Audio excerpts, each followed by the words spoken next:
Most traditional fat loss strategies rely heavily on endless miles of running or hours spent jogging on a treadmill. But for many, this slow, steady approach fails to impact stubborn belly fat. Human biology is fundamentally designed for maximum efficiency. Our bodies evolved to conserve energy and minimize caloric expenditure during long, low-intensity movement. Because the body adapts to steady-state cardio by becoming more efficient at it, long sessions can actually train the system to hoard energy reserves rather than burn them. Treating fat loss as a test of endurance is a biological mismatch. Low-effort activity rarely provides the necessary stimulus to trigger a significant metabolic shift. To bypass this efficiency, the focus must shift to explosive power, movements that tax the body's energy systems in short, intense bursts. This chart compares steady cardio to a phenomenon called EPOC. Steady cardio returns to baseline instantly. Explosive movement creates a massive spike. This long tail is the recovery phase, where the body consumes oxygen using fat for repair long after. High-intensity training actively prioritizes this massive recovery window, targeting a sustained metabolic elevation rather than just the calories burned during the active minutes. The first triggers for this state are kettlebell swings and deadlifts, which utilize lower body power to generate heavy momentum. These rely on the hip hinge, an explosive forward thrust driven by the glutes and hamstrings.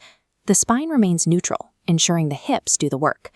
Executed with this intensity, a kettlebell swing burns 400 calories in 20 minutes, requiring significant energy output without moving.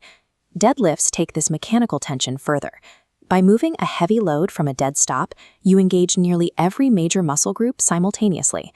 The sheer physiological demand of heavy lifting is so high that the resulting EPOC effect can last for up to 48 hours. This creates a scenario where the body is still processing the energy demands of the workout 2 days later, even during sleep. While lifting provides momentum, the jump rope provides rapid velocity, forcing the body to adapt to a high-cadence rhythm. Efficient jump rope technique involves small, quick bounces that barely clear the floor. The rotation comes from the wrists, avoiding the large, shoulder-heavy movements that lead to early fatigue. At the cellular level, 10 minutes of this high-velocity work signals the body to multiply its mitochondria, the engines responsible for energy production. Increasing mitochondrial density improves the body's ability to oxidize fat for fuel, raising the baseline energy requirements of every cell. The final triggers are sprints and burpees, which demand absolute physiological output across the entire system. Short 10 to 15-second sprint intervals tap into explosive power systems that are often ignored during cardio. Studies show these intervals can result in up to 90% more fat loss than moderate-intensity jogging. Burpees create a similar spike by forcing the body through a full range of motion, dropping to the floor, pushing up, and exploding upward. These movements push the heart rate to its peak instantly, creating a massive oxygen debt that the body must work to repay. Despite this intense cardiovascular demand, the resistive nature of these exercises helps maintain existing muscle tissue during the fat loss process.